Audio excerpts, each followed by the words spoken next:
90 రోజుల కోర్సు పూర్తి చేస్తే చాలు 100% ప్లేస్మెంట్ సపోర్ట్ తో సాఫ్ట్వేర్ జాబ్ మీ సొంతం. వెంటనే కోడ్ జ్ఞాన్ డెస్టినేషన్ ని సంప్రదించండి. నమస్కారం ఉమా గారు. నమస్తే అమ్మా. అకార్డింగ్ టు వేదిక్ ఆస్ట్రాలజీ పరంగా మనం చూస్తే మూలా నక్షత్రం వారికి ఈ నూతన సంవత్సరంలో ఎలా ఉండబోతుంది, వారు ఎలాంటి పరిహారాలు చేసుకోవాలి అంటారు? తప్పకుండా అమ్మ. మూలా నక్షత్రము ధనస్సు రాశికి సంబంధించిన నక్షత్రము, ధనస్సు రాశిలో సంచరించేటువంటి నక్షత్రము సరస్వతి దేవి యొక్క నక్షత్రము. ఈ యొక్క మూలా నక్షత్రం వాళ్ళు ఈ మార్చి 30వ తారీఖుతో మనకి శని యొక్క సంచారం మారుతోంది. అదే రోజున విశ్వావసునామ సంవత్సరం ప్రారంభమవుతోంది. మే 15వ తారీఖున గురుగ్రహ సంచారం మారుతోంది. మే 18వ తారీఖున రాహుగ్రహ సంచారము, కేతుగ్రహ సంచారము రెండు మారుతున్నాయి. అయితే ఈ రకంగా మనం చూస్తే ఫస్ట్ ఆఫ్ ఆల్ వీళ్ళకి మార్చి 30వ తారీఖు దగ్గర నుంచి అర్ధ అష్టమ శని దోషం స్టార్ట్ అవుతుంది అని చెప్పచ్చు. అర్ధాష్టమస్య కార్యహాని అంటారు. అంటే ఏ పనైనా చాలా స్లోగా అవ్వడము, ఏ పని పట్టుకుంటే అందులో చాలా డిలే ప్రాసెస్ అనేది చూడడము, లేకపోతే రావాల్సిన డబ్బులు 10 రోజుల తర్వాత రావడము. అంటే ఈ రోజు మనకు అవసరం ఉంటే 10 రోజుల తర్వాత వస్తాయి. ఈ లోపు ఎవరి దగ్గర అప్పు చేయాల్సిన పరిస్థితి వస్తుంది. మళ్ళీ ఈ డబ్బులు రావు, ఆ డబ్బులు కట్టాల్సి వస్తుంది. ఈ లోపల ఒక మెంటల్ టెన్షన్, అవి ప్యానిక్ సిచ్యువేషన్స్ వస్తాయి. ఇలాంటి సిచ్యువేషన్లో ఇక్కడ నుంచి వీళ్ళు పడతారు అని చెప్పొచ్చు. అంటే ఆల్మోస్ట్ ఆల్రెడీ స్టార్ట్ అయింది వీళ్ళకి. ఎందుకు అని అంటే శని రాకముందే 3 నెలల ముందు నుంచే ఫలితాలు ఇస్తాడు కాబట్టి ఖచ్చితంగా వాళ్ళు అనుభవిస్తూ ఉంటారు మూలా నక్షత్రం వాళ్ళు. అయితే ఇంకా చెప్పాలి అంటే శని యొక్క దోషం వల్ల కుటుంబపరమైన ఒత్తిడి ఎక్కువ అవుతుంది, 4th హౌస్లో శని కాబట్టి. ఇంకా చెప్పాలంటే గృహ సంబంధిత విషయాల్లో చిక్కులు పడడము, ఇల్లు కట్టుకోవాలి మధ్యలో ఆగిపోవడం లాంటివి, ఏదైనా స్థలం కొనాలి మధ్యలో ఆగిపోవడం, వంశపారంపర్యంగా వచ్చేటువంటి ఆస్తి తగాదాలు ఏమైనా రావడం లాంటివి ఖచ్చితంగా జరిగే అవకాశం ఉంటుంది. ఇంకా చెప్పాలంటే చిన్న చిన్న వాహన ప్రమాదాలు ఖచ్చితంగా జరుగుతాయి ఈ పీరియడ్ ఆఫ్ టైంలో, ఈ 2.5 ఇయర్స్లో, మార్చి 30 దగ్గర నుంచి 2.5 ఇయర్స్లో. అయితే మంచి ఏమీ లేదా, ఖచ్చితంగా మంచి ఎక్కువగా ఉంది చెప్పుకోవాల్సింది. అయితే మే 15వ తారీఖు తర్వాత గురుగ్రహ సంచారము వృషభంలోంచి మిథునంలోకి మారుతున్నారు ఆయన. అంటే 6వ స్థానంలోంచి 7వ స్థానంలోకి మారడం చేత గురుబలం పెరగబోతోంది. ఇది చాలా శుభ సూచకము. ఎందుకు అని అంటే మే టు అక్టోబర్లో మీ జీవితంలో ఒక పెను మార్పులు వస్తాయి.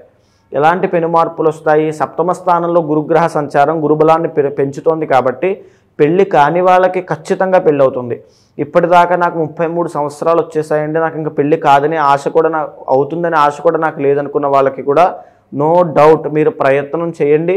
ఈ సంవత్సరం మే టు అక్టోబర్లో మీకు పెళ్ళి అవుతుంది. ఎవరైనా సరే ఏ వయసులో ఉన్న వాళ్ళకైనా ఈ సంవత్సరం పెళ్ళి అనేటువంటిది ఎక్కువగా అయ్యే అవకాశం ఉంది. సో మూలా నక్షత్రం వాళ్ళకి వివాహ యోగం కనబడుతోంది. ఇంకా చెప్పాలంటే సంతాన యోగం, గురుడు సంతానకారకుడు.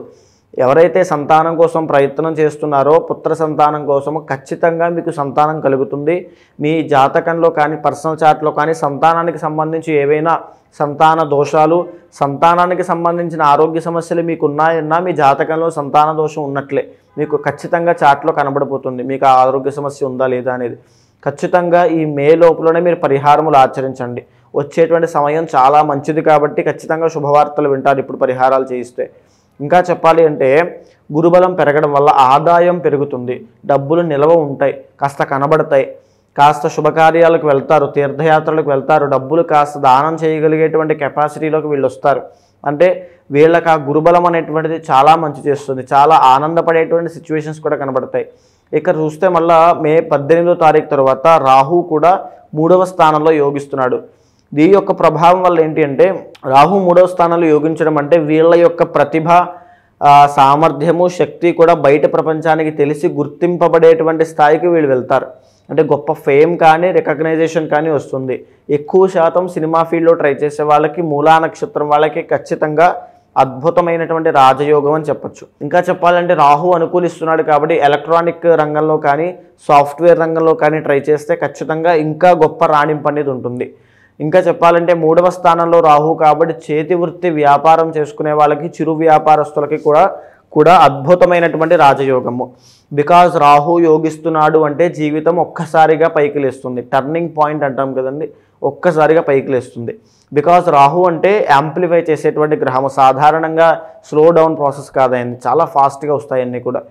సో రాహు వచ్చిన తర్వాత మే 18 తర్వాత మీకు ఇంకా ఫాస్ట్గా డబ్బు కానీ, సక్సెస్ కానీ, పేరు కానీ అన్నీ వస్తాయి, కావాల్సినవన్నీ జీవితంలో వస్తాయి.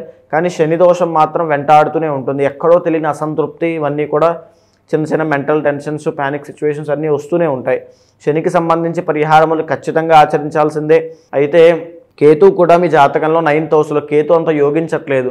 సో ఇక్కడ డబ్బులు వస్తాయి. అదేవిధంగా ఎందుకంటే గురుబలం బాగుంది కాబట్టి మే టు అక్టోబర్లో డబ్బులు వస్తాయి. కానీ కేతు అనుకూలించట్లేదు కాబట్టి ఖచ్చితంగా వచ్చిన డబ్బులు మళ్ళీ వచ్చినట్టుగానే అలా వెళ్ళిపోతూ ఉంటాయి. అది చూసి మళ్ళీ కాస్త భయము, బెంగ, బాధ ఇవన్నీ వస్తాయి వీళ్ళకి. సో ఈ రకమైన సమస్యలో వీళ్ళు ఈ విశ్వావసనామ సంవత్సరంలో ఎక్కువగా ఉంటారని చెప్పొచ్చు.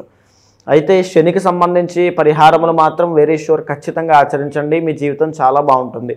శని ఒక్కరే మిమ్మల్ని ఇబ్బంది పెట్టాలని చూస్తూ ఉంటారు కాబట్టి ఆ కర్మదోషం పోవడానికి సుదర్శన యాగం కానీ, సుదర్శన హోమం కానీ, లేకపోతే వెంకటేశ్వర స్వామి, తిరుపతి వెంకటేశ్వర స్వామి దర్శనం చేసుకోవడం కానీ, లేకపోతే శనికి సంబంధించి జప హోమ అర్చనాభిషేక దానములన్నీ చేయడం కానీ చేయండి. చాలా బాగుంటుంది. అయితే చెప్పాలి అంటే ఇలాంటి పరిస్థితులు ఉన్నప్పటికీ కూడా వీళ్ళకి స్పెసిఫిక్గా చెప్పాలంటే కొన్ని మనసులో రాజయోగం పడుతుంది. ఇంకా ఆ మనసులో వీళ్ళకి తిరుగు ఉండదని చెప్పచ్చు. అలాంటి మనసు ఏ మనసు చూస్తే కనుక రవి యొక్క బలం పెరగడం వల్ల, ఏదైతే సూర్యుడు అనుకూలించడం వల్ల మే 15వ తారీఖు దగ్గర నుంచి జూన్ 15 దాకా మీరు బాగా గమనించండి. అదే మే 15వ తారీఖున గురుగ్రహం మారుతోంది. వీళ్ళకి రాజయోగం అని చెప్పి ఉన్నాను. అయితే ఈ రవి బలం కూడా పెరగడం వల్ల మే 15 టు జూన్ 15 ఇంకా రాజయోగము. రవి గురులు ఇద్దరు కూడా అనుకూలిస్తున్నారంటే ఎవరైతే రాజకీయాల్లో ఉంటారో మూలా నక్షత్రం వాళ్ళు ఖచ్చితంగా పదవీ యోగం పడుతుంది అని చెప్పొచ్చు. ఎవరైతే సినిమా ఫీల్డ్లో ఉంటారో ఖచ్చితంగా పదవి ఈ యొక్క స్టార్డమ్ వస్తుంది అని చెప్పొచ్చు. ఎవరైతే గవర్నమెంట్ జాబ్ కోసం ట్రై చేస్తూ ఉంటారో వెరీ షూర్ రాసి పెట్టుకోండి ఈ మాట. మే 15 టు జూన్ 15 లోపు రవి గురులు ఇద్దరు కూడా అద్భుతంగా యోగించబోతున్నారు. ఆదాయం పెరిగి మిమ్మల్ని ఇప్పటిదాకా మాటలు కానీ వేధించినా, ఎవరైనా తిట్టినా అవన్నీ కూడా రిఫ్లెక్షన్ ఇప్పటి నుంచి మీ బాలనేది మీ కోర్టులో ఉంటుంది. మీరు ఏదైనా చేయగలిగేటువంటి పరిస్థితుల్లోకి వస్తారు. బికాజ్ రవి గురుడు యోగించడం అనేటువంటి సాధారణమైన విషయం కాదు. రవి గురులు ఇద్దరు యోగిస్తున్నారు. మే టు జూన్ మంచి రాజయోగం అండి. డబ్బు, పేరు, బంగారము, వాహనాలు, నూతన వస్త్ర ఆభరణాలన్నీ కొనేటువంటి యోగం అది. దాని తరువాత మళ్ళీ సెప్టెంబర్ 15 నుంచి నవంబర్ 17 ఇలాంటి రాజయోగమే. ఈ టైంలో కూడా రవి గురులు ఇద్దరు కూడా యోగిస్తున్నారు. ఆ టైం కూడా చాలా బాగుంటుంది. ఎవరికైతే ఆరోగ్య సమస్యలు తీవ్రంగా ఉంటాయో ఈ యొక్క మనసులో ట్రై చేయండి. బెస్ట్ ట్రీట్మెంట్ కానీ, బెస్ట్ డాక్టర్ సజెషన్స్ కానీ, మంచి మందులు దొరకడం కానీ దొరుకుతాయి. మీ ఆరోగ్య సమస్యలు అన్నీ తగ్గిపోతాయి. ఖచ్చితంగా జరుగుతుంది. ఇంకా దీంతో పాటుగా చెప్పాలంటే గవర్నమెంట్ జాబ్స్లో, గవర్నమెంట్ ఫీల్డ్స్లో ఉన్న వాళ్ళకి కూడా రాణింపు. ఓన్లీ గవర్నమెంట్ జాబ్ ట్రై చేసే వాళ్ళకి కాదు, దాంట్లో ఉన్న వాళ్ళకి కూడా మంచి రాణింపు, ప్రమోషన్లు వచ్చే అవకాశము. బంగారం వ్యాపారం చేసే వాళ్ళకి విపరీతంగా లాభాలు, మెడికల్ ఫీల్డ్లో ఉన్న వాళ్ళకి గొప్ప ప్రోగ్రెషన్ కనబడుతుంది. మళ్ళీ అలాంటి యోగమే తిరిగి 2026వ సంవత్సరము ఫిబ్రవరి మాసంలో కనబడుతోంది. కుజుడు యోగిస్తున్నాడు. అప్పుడు భూలాభము, స్వర్ణ లాభము, వాహన లాభాలు, కోర్టు సమస్యల నుంచి బయటికి రావడము, రియల్ ఎస్టేట్ రంగంలో గొప్ప లాభాలు చూడడం లాంటివి ఎన్నో జరిగే శుభకార్యాలు జరిగేటువంటి అవకాశము 2026లో కూడా వీళ్ళకి రాజయోగం కనబడుతుంది. సో ఓవరాల్గా శని యొక్క దోషాన్ని పక్కన పెడితే కనుక శనిని కాస్త పరిహారములు ఖచ్చితంగా చేయిస్తే జీవితం అంతా చాలా బాగుంటుంది. ఇక్కడి నుంచి పెళ్ళి, సంతానము, ఆరోగ్యము, ఆనందము, సుఖము, సంతోషము, ఐశ్వర్యము మూలా నక్షత్రం వాళ్ళకి అన్నీ దక్కుతాయి. ఖచ్చితంగా శనికి సంబంధించి మాత్రము సుదర్శన హోమము, సుదర్శన యాగము వెరీ షూర్ చేయించండి, మీ కోరిక, మీ సమస్య బట్టి. అయితే ఎవరైతే సినిమా ఫీల్డ్లో ఉంటారో మేజర్గా జూన్ అండ్ జూలైలో శుక్రబలం వీక్ అవుతుంది. సో మూలా నక్షత్రం వాళ్ళకి శుక్రబలము జూన్ జూలైలో ఉండట్లేదు.